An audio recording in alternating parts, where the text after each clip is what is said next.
What am I letting in that I need to shut out?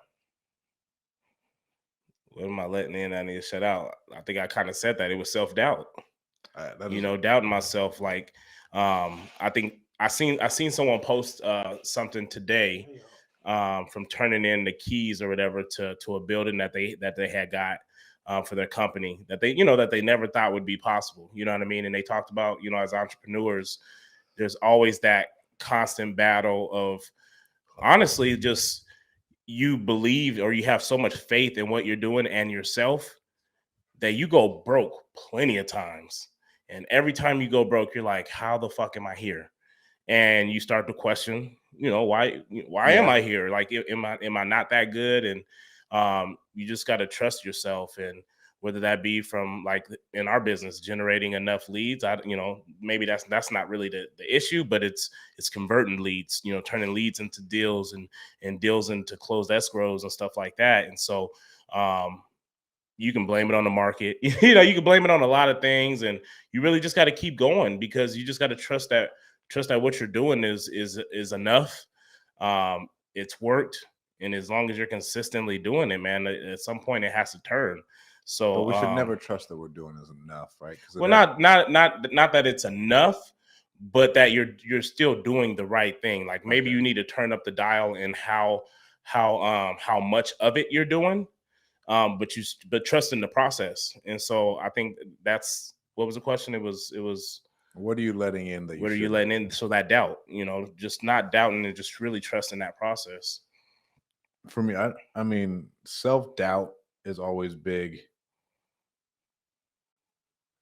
At a point in time, self hatred was a really big one, Hmm. right? And I feel like I've gotten over that quite a bit. Self-hatred. When you Self say hatred, self-hatred, you just didn't like yourself. yeah, just like I mean, because you're so unhappy with where you're at. Like Well, it's kind of like a crazy mindset to be in. yeah, To like, man, I'm so angry with myself because we're not where we should be or where I want to be.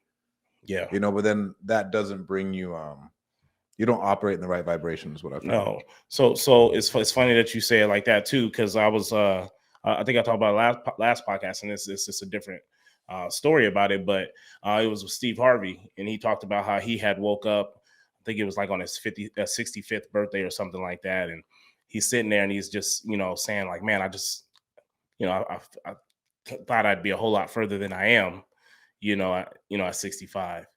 And what his wife had told him was just more like, you got to be thankful. You got to be Yes thankful. and Well, no. yeah, you got to be thankful. She was like, you go out there and, go hop in one of them cars that you got in that garage and go drive around, and sit your ass down somewhere, is basically what she was saying, because he believed that, gratitude is a huge thing, because if you were making $50,000, year one, and you turn that around and you made $150,000 a year two, are you where you want to be? No. Our goals are always so much bigger than just that. But we got to be thankful, and we got to show some type of gratitude for the $100,000 increase that we've made. Because before you can continue to grow, you got to be grateful for where you've grown to. And I thought that was powerful, because it's just like when he talked about, went a little religious with it, with God and stuff like that, and he was just like, that's just like, well, not even that and that. He was just like, say you had a neighbor and they came over all the time for sugar, right? Always needed sugar. And you gave them sugar, you gave them sugar, you gave them sugar every day, and they never said thank you. At what point are you gonna be like, look, bro, like, you're gonna have to go figure out how to get some sugar, or go buy some sugar, whatever it may be. And then you compare that to someone that's coming every day, thank you, I really appreciate it. Thank you, I really appreciate it.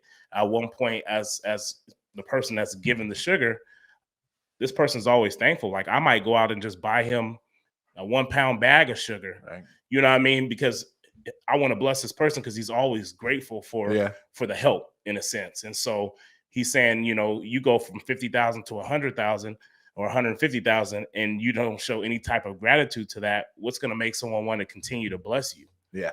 And so that was the meaning, not That's necessarily. I mean that's a real thing as far Yeah. as I mean we could go law of attraction universe shit, but I mean that's a real thing in that respect. And I mean I've talked about like the 5-minute journal that I use. Hmm. I need to get like I'll do it probably like 3 or 4 days out of the week. Hmm. Like I wake up and I'm sitting there like, what am I grateful for? Mm-hmm. Because on the same podcast that we pulled this off of, he was like, dude, there's one guy in my life who was sick for 2 years and couldn't get out of bed. And so he hypes me up every day with all his gratitude. He's like, I walked today. Yeah. Right? To where things you take for granted. Right. Things you take for granted. He's like, bro, I walked today. For 2 years I couldn't get out of my bed. Like, yeah, bro, I'm grateful for my legs. Yeah. One of our employees' mom just died. I'm really happy to have my parents in my life. Yeah. Right. But then and then it kind of recenters you. But as far as the self-hatred, bro, I mean, because I feel like all entrepreneurs, and I was telling Jake this, all entrepreneurs have a really dark spot. Like, I mean, the best ones I know, like, because we're fucked up, bro. That's what drives you. That's what drives you. That dark spot. And sometimes you gotta take yourself there. You know what I mean? Bro, you gotta take yourself there. And like some people like, oh no, it doesn't work that way. Like, well, I mean, I've yet to have someone who is where I want to be who told me it doesn't work that way. Yeah.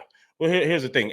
I think everyone has a dark spot, but the difference between the successful people with dark spots and everyone else who has dark spots is that some people have dark spots and they sit in it. You know, they mope around, they sit there, they got their blackout curtains, you know, closed, don't let no type of sunshine in. You know what I mean? And they stay in that same situation. They do nothing to get out of it. No channeling No channeling of it. Whereas, you know, when you talk about successful people having dark spots in their life, like those dark spots is what continues to drive you to do more and more and more. Like, you know what I mean? Like it fuels production, really. Exactly. And that's the difference.